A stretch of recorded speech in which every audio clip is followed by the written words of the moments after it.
بسم اللہ الرحمن الرحیم۔ السلام علیکم ورحمۃ اللہ وبرکاتہ۔ ام المومنین حضرت حفصہ رضی اللہ تعالیٰ عنہ کے والد گرامی حضرت عمر فاروق رضی اللہ تعالیٰ عنہ چھٹے سال نبوت میں نور اسلام سے بہرہ ہوئے اور اسی دوران ان کے تمام اہل خانہ اس دولت سے سرفراز ہوئے۔ حضرت حفصہ بنت عمر ابن الخطاب اس منزل میں قدم رکھ چکی تھی جب شادی کر دینی چاہیے، چنانچہ بیٹی کے رشتے کے لیے ان کی نظر انتخاب حضرت حنین بن حذافہ رضی اللہ تعالیٰ عنہ پر پڑی۔ چنانچہ دونوں کی شادی کر دی گئی۔ وہ ہنسی خوشی زندگی کے دن گزارنے لگے۔ اسلام اور کفر کی پہلی مرد بھیڑ میدان بدر میں ہوئی۔ اس دن رمضان المبارک کی 17 تاریخ اور سن 2 ہجری تھا۔ اس غزوہ میں حضرت حفصہ بنت عمر فاروق رضی اللہ تعالیٰ عنہ کے شوہر حضرت حنین بن حذافہ رضی اللہ تعالیٰ عنہ بھی شریک تھے۔ بڑی پامردی اور جوامردی سے دشمنوں کے خلاف لڑے اور خوب لڑے۔ دشمن کو مارا بھی اور خود بھی زخم کھائے اور اتنے زخم کھائے کہ چور چور ہو گیا۔ اسی حالت میں انہیں واپس مدینہ منورہ لایا گیا، جہاں انہوں نے غزوہ بدر میں کھائے ہوئے زخموں کی بدولت جام شہادت نوش کیا۔ جب حضرت حفصہ رضی اللہ تعالیٰ عنہ اپنے خاوند کی رفاقت اور محبت سے محروم ہوئی اور بیوگی کی چادر اوڑھی تو اس وقت ان کی عمر 21 سال تھی۔ جب عدت کی مدت ختم ہوئی تو لامحالہ اپنی جوان بیٹی کے عقد کی فکر ان کے والد گرامی حضرت عمر فاروق رضی اللہ تعالیٰ عنہ کو ستانے لگی۔ تمنا تھی کہ جلد سے جلد اس کا گھر دوبارہ آباد ہو جائے۔ وہ اس تلاش میں تھے کہ کوئی قابل اعتماد رفیق زندگی اس کے لیے مل جائے۔ وہ اسی تذبذب میں تھے کہ ان کا خیال اچانک حضرت عثمان غنی رضی اللہ تعالیٰ عنہ کی طرف گیا۔ میرا خیال ہے مجھے عثمان رضی اللہ تعالیٰ عنہ سے بات کرنی چاہیے۔ اس خیال کے آتے ہی ان کے دل و دماغ میں اطمینان کی لہر دوڑ گئی اور وہ حضرت عثمان رضی اللہ تعالیٰ عنہ کے گھر کی طرف چل پڑے۔ وہ اس وقت گھر پر ہی تھے۔ بڑے اتفاق اور محبت سے حضرت عمر فاروق رضی اللہ تعالیٰ عنہ کو ملے۔ ایک غرض تمہارے پاس لے آئی۔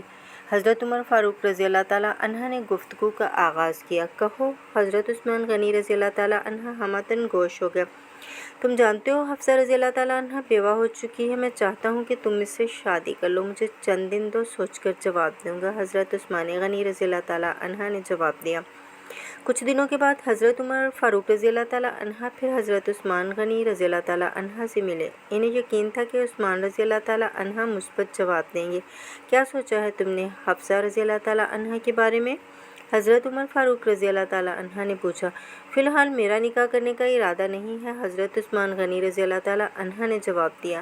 یہ جواب حضرت عمر فاروق رضی اللہ تعالیٰ عنہ کی توقع کے خلاف تھا۔ پھر وہ حضرت ابوبکر صدیق رضی اللہ تعالیٰ عنہ کے گھر کی طرف چل پڑے۔ دونوں دوست بڑے پیار اور محبت سے ملے۔ تھوڑی دیر حضور اکرم صلی اللہ علیہ وسلم کے ذکر سے سکون حاصل کرتے رہے اور پھر حضرت ابوبکر صدیق رضی اللہ تعالیٰ عنہ نے کہا، عمر رضی اللہ تعالیٰ عنہ کسی کام سے آئے ہو؟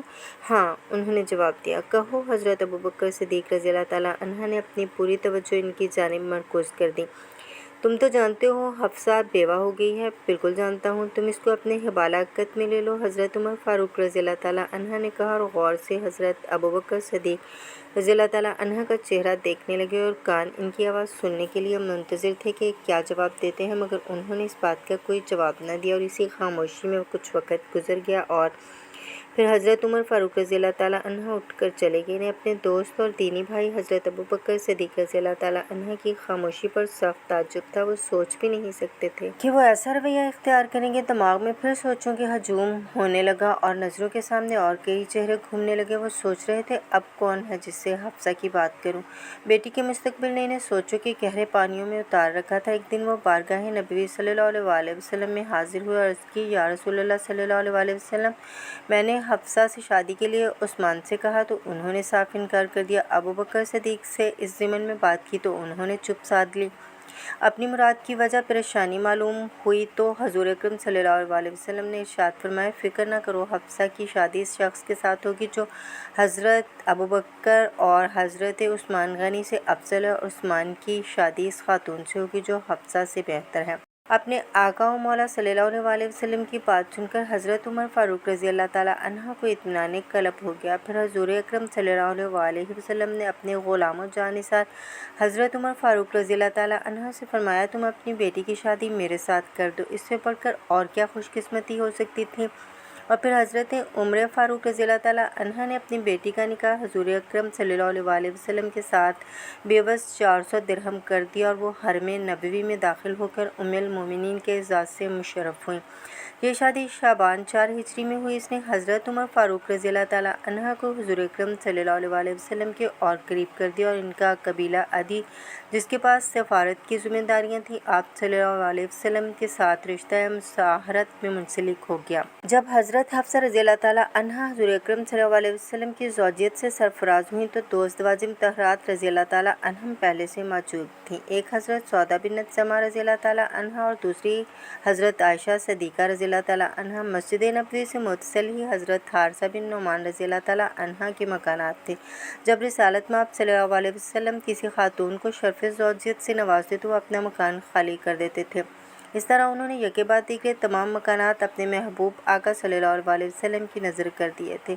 ان میں 4 مکان تو کچی اینٹوں کے بنے ہوئے تھے اور 5 مکان گارے اور کھجور کی شاخوں کے تھے۔ شادی کے بعد حضرت حفصہ رضی اللہ تعالیٰ عنہا کو جس مکان میں رکھا گیا وہ مشرق کی جانب تھا۔ حضرات شیخین رضی اللہ تعالیٰ عنہا کے باہمی قریبی تعلقات کی وجہ سے امہات المومنین حضرت عائشہ صدیقہ رضی اللہ تعالیٰ عنہا حضرت حفصہ رضی اللہ تعالیٰ عنہا کی آپس میں گاڑھی دوستی تھی اور وہ ایک دوسرے کے بہت قریب تھیں۔ ام المومنین حضرت حفصہ رضی اللہ تعالیٰ عنہا کے مزاج میں قدرے تیزی تھی، لہٰذا بعض اوقات گھریلو معاملات میں معمولی سی تلخی پیدا ہو جاتی تھی، لیکن اس مبارک گھر میں جلد ہی یہ صورتحال محبت و شفقت اور ملائمت و نرمی کی شیرینی میں تبدیل ہو جاتی تھی۔ حضرت عمر فاروق رضی اللہ تعالیٰ عنہ فرماتے ہیں، اللہ کی قسم ہم عہد جاہلیت میں عورتوں کو خاطر میں نہ لاتے تھے اور دبا کر رکھتے تھے۔ جب ہم مدینہ آئے تو ہمیں یہاں ایسے لوگ بھی ملے جن پر ان کی بیویاں حاوی تھیں اور یہی سبق ہماری عورتیں ان سے سیکھنے لگیں۔ ایک دفعہ کسی کام سے متعلق کسی سے مشورہ کر رہا تھا، میری بیوی کہنے لگی ایسا اور ایسا کر لو۔ میں نے کہا تمہیں اس بات سے کیا واسطہ؟ بیوی نے جواب دیا، تعجب ہے کہ آپ اپنے کام میں کسی کی مداخلت گوارا نہیں کرتے، حالانکہ آپ کی بیٹی رسول اللہ صلی اللہ علیہ وسلم سے تکرار کرتی ہے جو آپ صلی اللہ علیہ وسلم کی رنجیدگی کا باعث بنتی ہے۔ یہ سن کر میں نے اپنی چادر سنبھالی اور سیدھا بیٹی حفصہ کے گھر گیا۔ وہ مجھے دیکھ کر خوش ہوئی۔ میں نے پوچھا، بیٹی کیا تم حضور اکرم صلی اللہ علیہ وسلم سے تکرار کرتی ہو اور جواب دیتی ہو جو انہیں گراں گزرتی ہے؟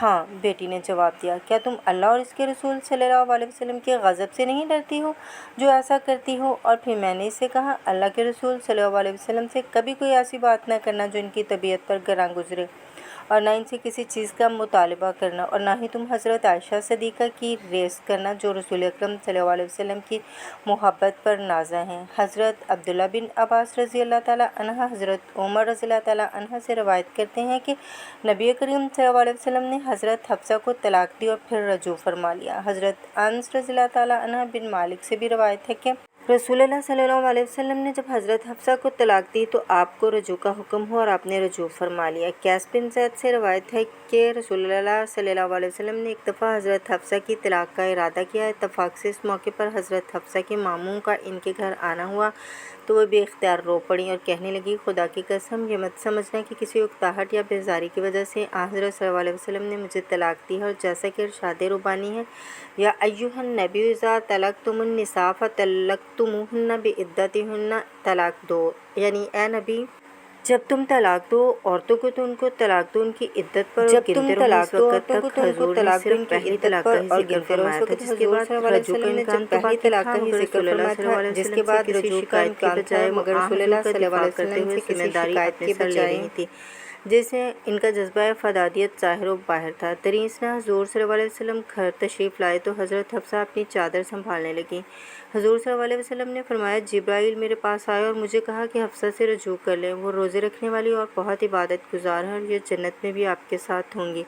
بلا شبہ اللہ تعالیٰ کی طرف سے حضرت حفصہ کے حق میں یہ ایک عظیم الشان گواہی ہے جس سے آپ کے روحانی مقام کا بھی اندازہ ہوتا ہے۔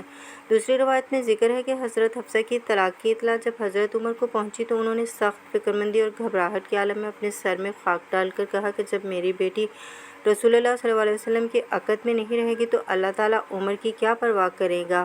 حضرت عمر کا یہ رد عمل ان کی کمال عاجزی اور انکساری کے ساتھ محبت رسول کو بھی ظاہر کرتا ہے۔ الغرض حضرت عمر اپنی تمام تر جرأت اور حوصلہ مندی کے باوجود بہت فکر مند ہوئے کہ رشتہ نہ رہا تو خدا معلوم کیا بنے گا۔ اللہ تعالیٰ نے ان کی التجا سنی، چنانچہ دوسری روایت کے مطابق حضرت صلی اللہ علیہ وسلم نے اس موقع پر یہ بھی فرمایا تھا، اللہ تعالیٰ نے مجھے حفصہ سے رجوع کا حکم دیا اور اس کا ایک سبب حضرت عمر پر اللہ تعالیٰ کی رحمت اور شفقت کا اظہار بھی ہے، چنانچہ آپ نے طلاق سے رجوع کر لیا۔ یہ واقعہ طلاق شرح ستہ کی کتب ابو داؤد، نسائی، ابن ماجہ اور دیگر کتب طبرانی اور ابن سعد وغیرہ میں مذکور ہے، جو جائے اعتراض نہیں، کیونکہ عام حالات میں طلاق کی ناپسندیدگی کے باوجود اندر ضرورت یہ ایک جائز اور حلال امر ہے، اور نہ صرف خلاف تعلیم قرآن نہیں بلکہ اخلاقی لحاظ سے بھی اس میں کوئی برائی نہیں، بلکہ تقویٰ کے لحاظ سے ایسی کارروائی پر عقل بھی کوئی اعتراض نہیں۔ عہد عثمانی میں جب اجمیوں کی ایک کثیر تعداد داخل اسلام ہوئی تو قرآن حکیم کی